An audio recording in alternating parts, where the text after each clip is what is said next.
Ludus Volpes. Welcome to Ludus Volpes. My name's Kirsty, and today I'm with Damien from Senior Games. How are you? Yeah, I'm good, thank you, Kirsty. Yeah. Enjoying Con so far? Yeah, one of the best part of the job is Yeah. being at the conventions and seeing the people. This morning we've already had about 5 of our backers actually come to visit us, sit down and have a little demonstration. That's because nice, their games nice. will be arriving in a couple of weeks. So nice little refresher for them. Yeah. It's exciting.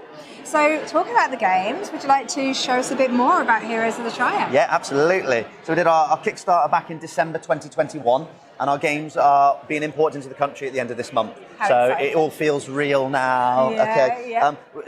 Previously, when we've been to exhibitions, we came to Aircon last year, we've been using our prototypes, but now it's really exciting for us because we actually have the manufactured mass production copy of the game.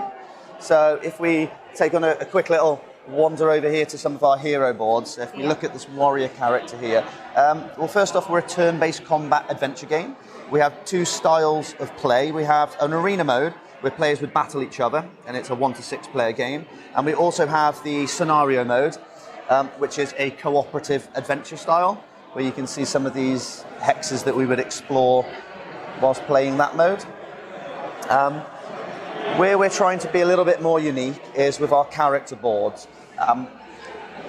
Each player has 5 support spells at the top and 5 defense spells at the bottom. Our targeting system should be relatively simple to understand. We've got green for an ally and red for an enemy. Our ally has a slight different icon, and this is for users with colourblind issues. There's a small little hole in the head of the green, so colourblind people can differentiate the difference between the 2 that are the same colour. Yeah. Okay. When we cast the spell, nice and simple, it would be 3 damage, but we also have an attack modifier on the attack spells. So this spell would add our strength. So it'd be 3 damage plus our strength at 5, a total of 8 damage. I'd announce that to my enemy. And my enemy over here, the Huntress, has a defense stat of 4. It would be 8 minus her 4 defense, and then she would deduct a total of 4 damage from her health pool. And when set up, her health pool would be 41, she'd be down to 37. When I cast this spell, I would place one of these D6 dice on the spell, and the dice value is based on what it says in the corner. So this has got a cooldown of 2. And if I had a token on my board as well, that might be placed here. And at the beginning of my turn, I would have a token upkeep. During my token upkeep, I remove all my tokens down a column. So all players at the table can see that I'm now only confused for 1 more turn. Okay. Then I have a dice upkeep, so my dice reduced by a value of 1. We can only cast spells that don't have dice on the board, so that all players at the table can see that I'd be able to cast that spell, bleed it out again in 1 more round, the turn after. Then we have a hero ability. The warrior has some cards here. We've got the support stance, a brawl stance, and a defense stance. And at the beginning of his turn, he picks one.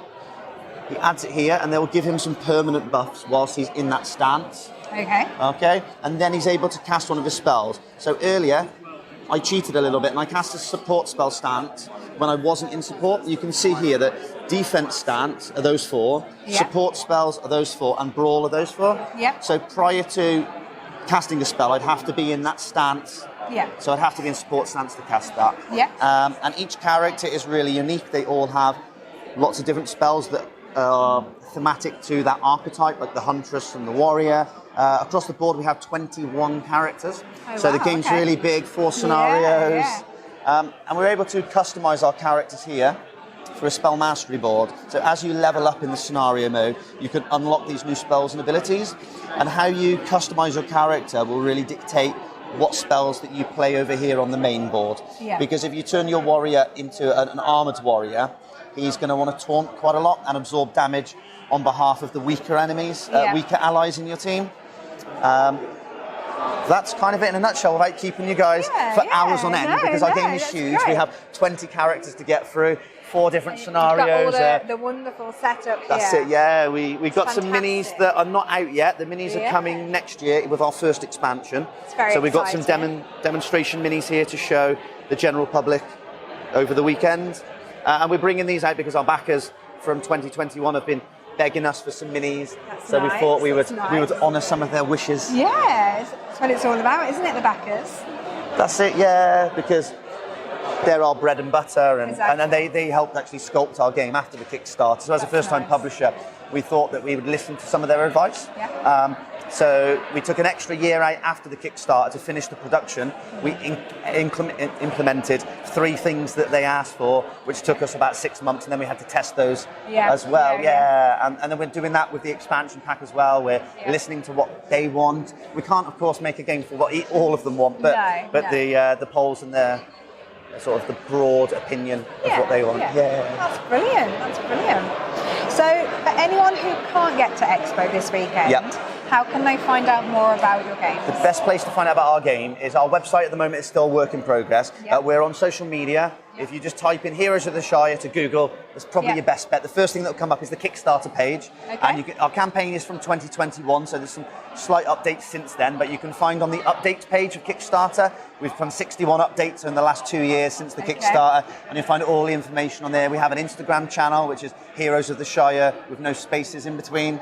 We also have a Facebook page, but right now the best way, put it into Google, and the top links, Instagram, YouTube, Facebook, will all be there.